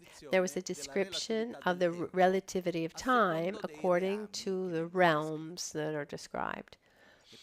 And for example, it said in the realm of the Devas, one day of the realm of a Deva corresponds to like 150 years in the human realm. So this was this kind of table, this chart. And once I was reading this beautiful book by Carlo Rovelli called The Order of Time. It's fantastic. I advise it to everyone.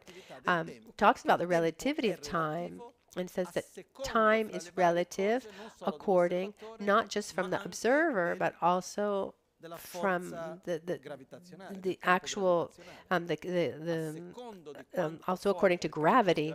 The stronger the gravity, the perception of time changes. Well, not the perception of time, the time changes. It becomes longer or shorter. Even here on the planet Earth, someone's at the seaside and someone who's at in the mountains, where is the gravity stronger? At the seaside, or I mean, it's seaside because it's closer to the center of the Earth, and time is different, and there are scientific ways of explaining this, of measuring this. And when they made the first GPSs, these satellites, these small satellites, that they go around quite, they're quite low in the atmosphere, but they're quite far from the center of the Earth, the level of sea level. So these first satellites, to see the positioning, we use for the navigation systems. The scientists, they were the first to do this. They were military people, and the physics went to the project people. They said, for it to work, you need to adapt the time. 1 second up there does not correspond to 1 second down here. It's different. You need to calculate, and according to the gravity, the field of gravity, you need to adjust the time. The generals, they said, no, that can't even be true. Time is time. And the first GPS says, this first satellites, they put two clocks, one here and one that the physics said. And when they tried to use, and the ones that they used like to correspond to, without adjusting the time, it wasn't in sync at all. It's not that you perceive it differently. Time changes depending on speed and depending on gravity. It's not just a question of perception. So when we talk about beginningless time, first of all, it means that time definitely doesn't have an objective reality. You can't just point your finger and say it started here. Even when we talk about the length of one's lifetime, someone lives in the God realm where 1 day corresponds to 1,000 years in the human realm. doesn't mean that they lived as if they were like 1,000-year-old. Before, Rinpoche talked about black holes. If you go near a black hole where there's the gravity is extremely very strong, if you're there, the time feels very, very short. But so in this Buddhist vision, it's very similar. So, it can be comparable to what happens in the various realms of existence when we look at this different. So like near a black hole, time would be very, very short. But once I saw a video, there was this video of a child who was outside in the garden of his home, and there were ants. And he said, you see, we're like the ants. They see this small garden, and that's their universe. And we're like this. When we talk about space, space is absolute.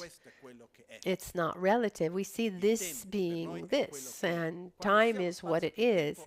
But I mean, you can't talk about time without talking about how time is relative to each one. And then Newton invented this absolute time, but this is quite abstract. Now we're getting into different subjects. So, but when we talk about the past, it's very difficult for me to give a precise description. Okay, how many lives has one has? I mean, the time is just beyond our own control, time and space. So it's described that we living in a time, a beginningless time. So the number of lives that we've had before, you can't even count them. The number of beings that exist are also countless. So what are the probabilities that in the past you were my mother? I had other lives. In other lives, there are 4 types of possible births. I can come from a mother's womb, from an egg, as like from heat, like some certain insects, or miraculous birth, like in the God realm or in a hell realm where you don't have parents, but you just arise, spontaneously arise.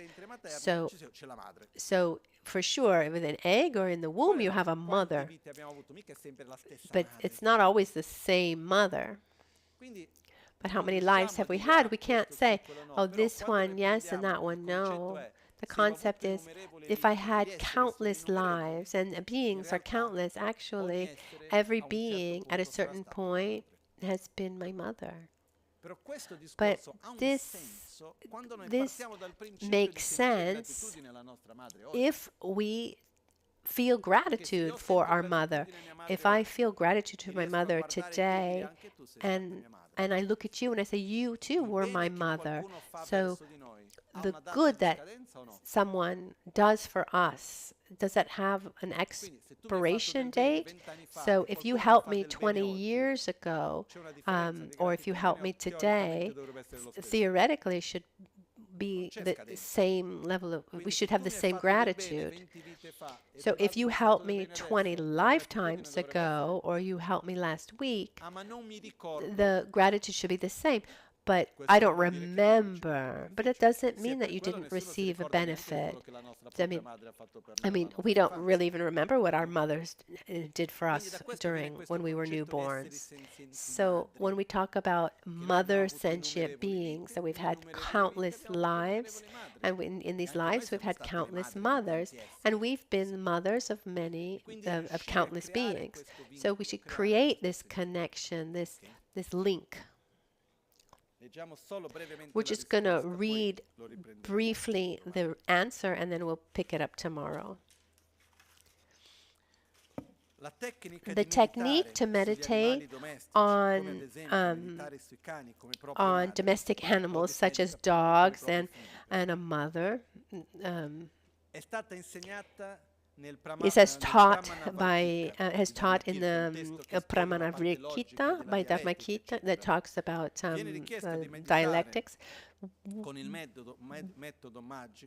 One is asked to meditate with a magical method on the scriptural authority and logic, which establishes that the starting point of one's rebirth is untraceable, following the reasoning, such as saying, when taking a rebirth entirely. What is this? I mean, it's what we just said. We've had countless lifetimes. We don't know when, when it started. We can't point our finger to say it started here. And so this means we've had countless lifetimes. We've had countless mothers. But the main point here is another.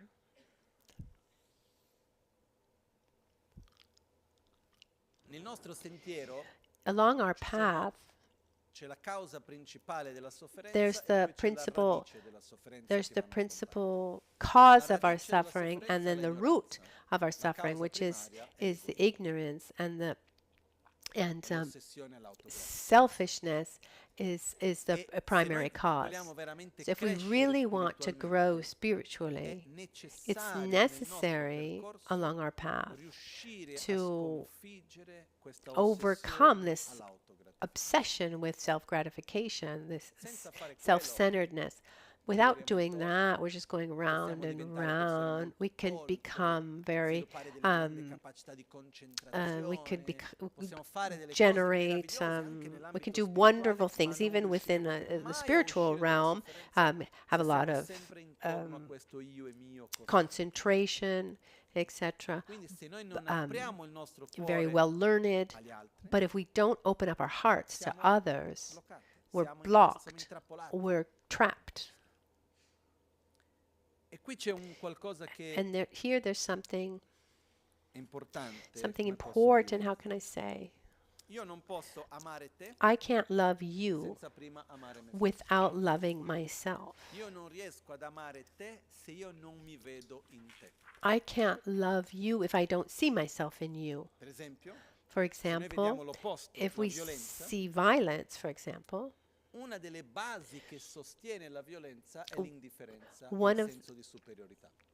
of the bases to support violence is diversity. I mean, can we accept violence towards someone that that is close to us, like our mother, our father, our friends, or like my pets? Sorry if I get to, this is a delicate subject. Why don't we eat dog? What difference is there? It's at lunch. What if we have like a dog steak at lunchtime today? What would you say? Is that good or not? Is that fine or not? Then why would you eat a steak from a cow? I'm just asking. Because with the dog, we have a very close contact. We see the emotions. Look at, the dog is jealous, I'm jealous. There's this kind of link. We see ourselves in that animal. There's affection. And it's difficult to accept violence towards those that we're connected to, that we see ourselves in. So violence depends on the sense of superiority, where the other is different and inferior, socially speaking, economically speaking, we're talking about religion or race. You are inferior to me, so I don't see myself in you, and so I allow myself to be violent towards you. The more we see ourselves in others, the less we're able to accept violence towards them. This is something. If you go and see the systemic violence, certain wars, and there's so many. unfortunately.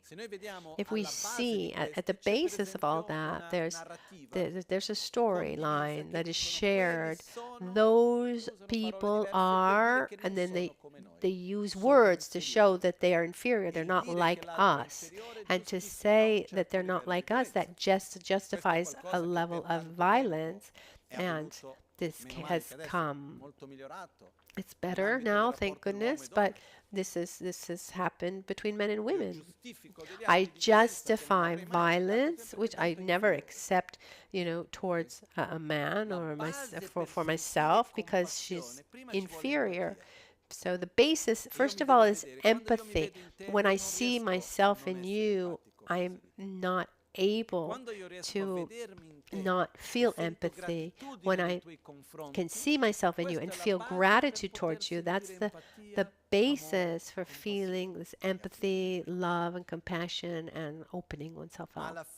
But at the end of the day, round and round, who receives the most benefit from this?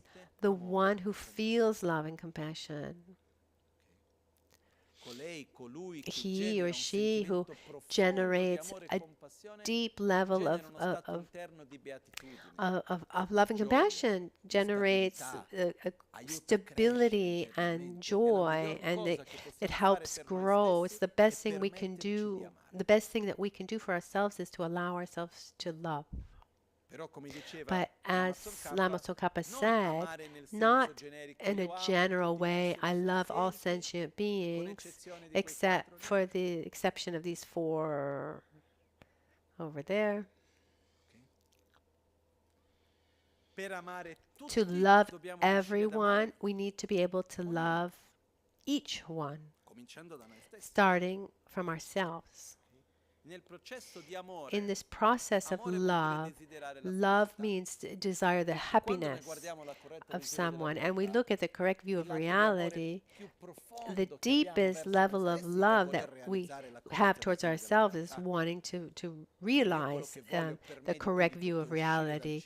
I mean, what I want more than anything for myself is to get out of this cycle of suffering and live the reality in a coherent way. And when I desire that for myself, I can desire it for you. Once I see that my uso ancora il termine sbagliato, mi vedo come vittima. Noi non siamo vittima del mondo, siamo vittima della nostra propria ignoranza. Io riesco a vedere quello mi permette di vedere quello nell'altro.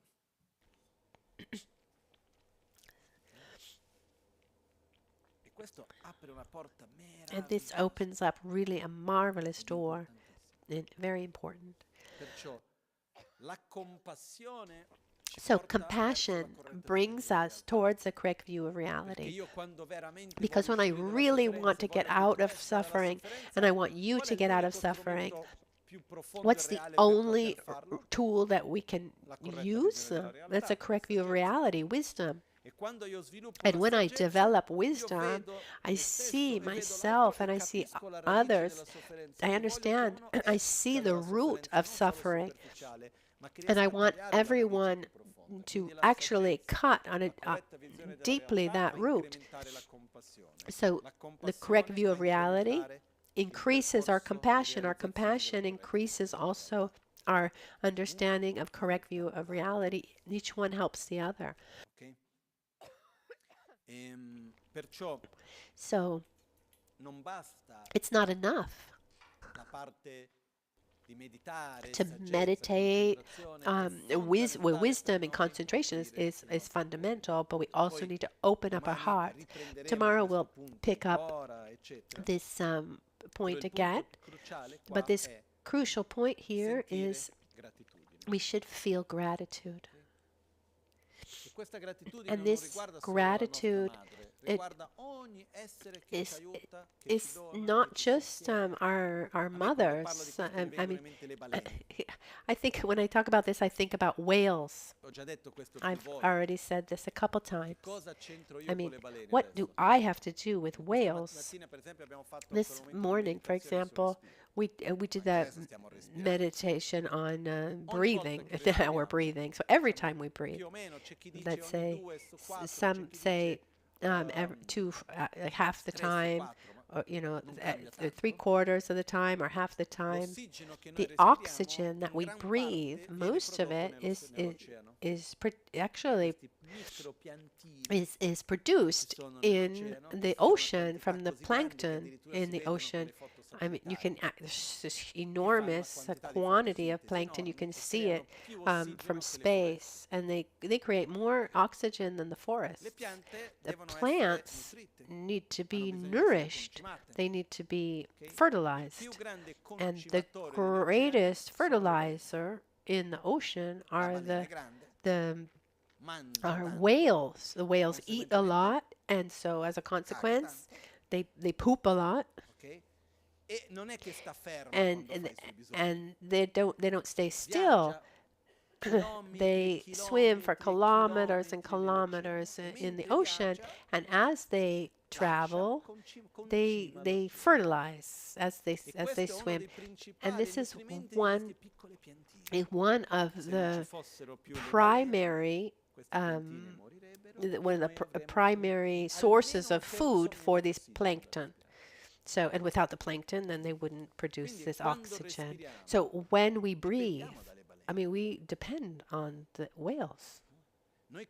We think we have this illusion about being independent, autonomous. I mean, being independent is really one of the stupidest terms that exists. Who's independent?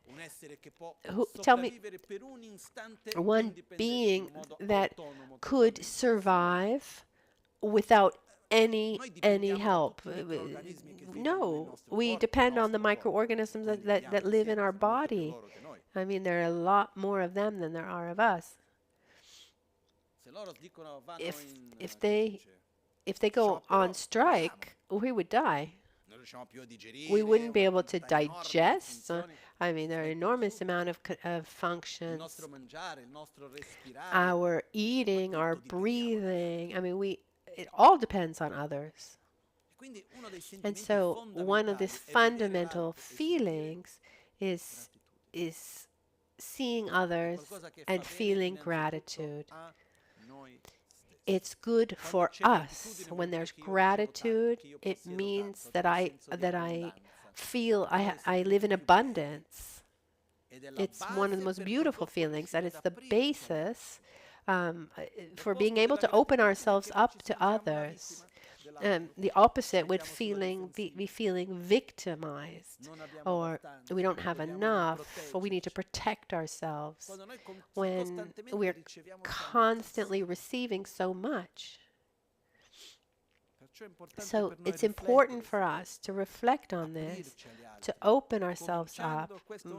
This is one of this point that Lama Tsongkhapa brings to us today. It is this we should start feeling gratitude, really gratitude towards our mothers and towards those around us, and little by little open up our hearts. We need to develop these two wings, wisdom and altruism, love and wisdom, the so-called bodhicitta, and little by little we can get out of this cycle of suffering, as we said yesterday.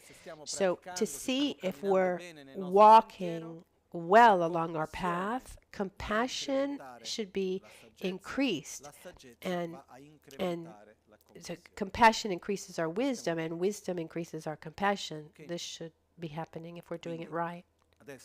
Now we conclude here. We will pick up again tomorrow. Tomorrow we have quite a full day. Today, this afternoon, I'm very happy. Lama Caroline has arrived, and she will be with you this afternoon. Tomorrow morning, we start again at 7:30 with the meditation, and then after that, at 9 o'clock, there will be a healing ceremony by Zawa Rinpoche, Chetru. Che means to be bound, and Tru means to be freed. It's a healing practice. Lama Ganchen did it a couple times at the Kumpen. It's a healing that also has this function to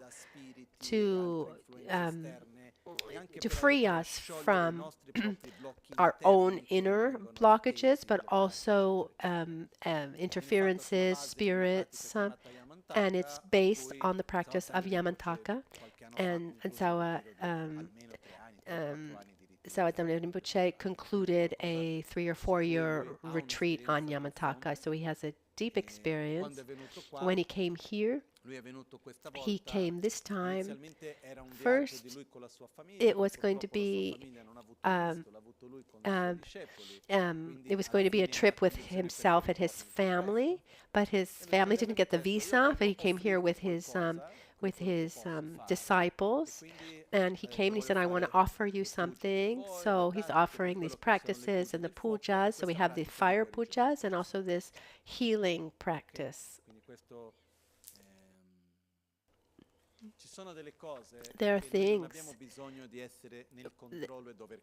there's things that we don't need to be in control and to understand. There are things we need to just experience. I always believed in this attitude. I mean, we don't need to believe from the beginning, but we don't also not believe. If we don't understand, but that we feel something, and if we don't understand something, we put it on a waiting list. Often we have this tendency, this way of keeping control. We need to understand things, but it's not like we understand what the truth is. So when we see something, we say, "Oh, I've understood." What have you understood? I've understood something, maybe following my logic, it seems to make sense. But maybe looking from another point of view, it doesn't make any sense what I've come up with. So here it's not important to understand, but to open up and experience on a non-conceptual level. I had a particular experience with Zawa Dhamma Rinpoche. It's very personal, but just to open up a little bit for this puja tomorrow, I had this problem on my shoulder. I still have a frozen shoulder, and that's why when we do the practice of, you follow me, when we do the self-healing in the morning, follow me only to a certain point because I can't get very far up with my shoulders. One day I was talking to him on the phone about his trip, and he asked me how I was. I said, "I'm okay. I have my arm that's hurting me. It's I have a lot of pain. Luckily, it's almost all completely gone." And then he sent me a message, and he said, I did a mo, a kind of divination, based on intuition. And he said, "It's the left shoulder that's hurting." And he said, "No, your health is okay, but I think you have this interference. Do this puja, and I said, "Okay, do something for me too. Dedicate something for me." And so I was doing something totally different at a certain point, after like a half an hour, and I feel like an enormous weight was just lifted from me, and I started to have more mobility and less pain, and from then it just got better and better. I mean, there was a tremendous amount of fatigue, but then it just started to get better. So it's an amazing coincidence. And I called him and I said, "What did you do?" I mean, it's never one thing, but this is also part of it. So being this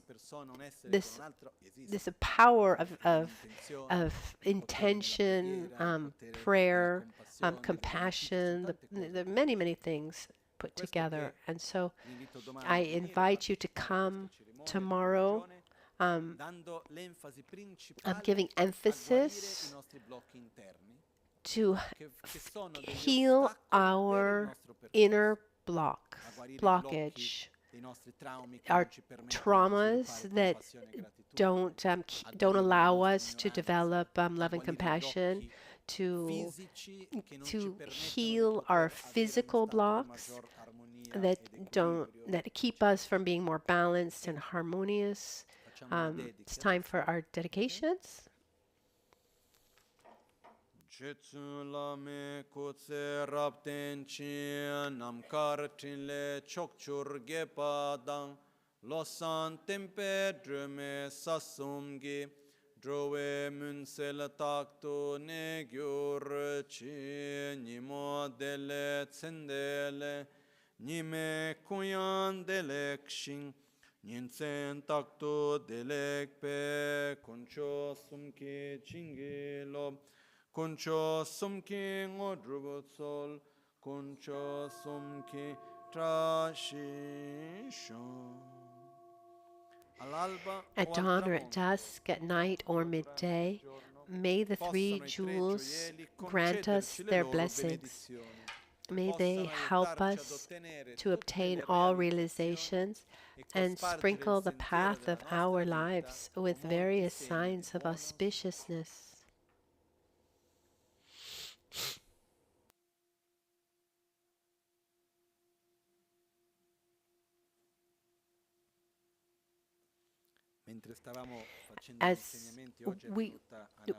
As we were giving the teachings today, Anna Vogt came.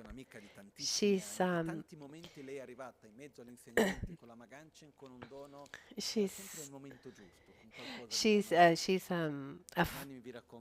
friend and a disciple for many, many years. And tomorrow I'll talk to you about something about also the power of faith. Many, many times while Rinpoche was teaching or doing something, she would come always in the right time. It's a nice story about Albagnano. I'll tell you tomorrow. See you tomorrow morning.